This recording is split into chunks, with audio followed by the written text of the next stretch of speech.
中央研究院针对全台湾做一个大调查，包括血液、甲肉液等等，最后发现台中、彰化、甲南投地区得到糖尿病的民众上多。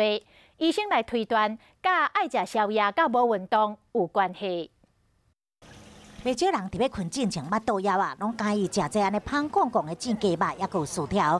不过中研院调查发现，爱食宵夜，佮无要运动，容易得糖尿病。吃得多，摄取的热量超过你的需要，导致肥胖。再加上你原来就有个基因缺陷，那当然就容易让你的糖尿病发病。肌肉多，脂肪少，你就比较不会发糖尿病。 调查全台湾30到70岁民众，分析发现，台中、彰化、南投地区第二型糖尿病上悬，达到26.82%。若是安尼，食宵夜比例嘛是上悬，运动的比例却是上低。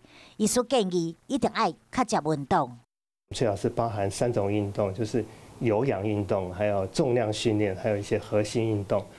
若爱定定运动，而且这个食食方面爱较清、较正嘞，唔通啉酒嘛，真重要。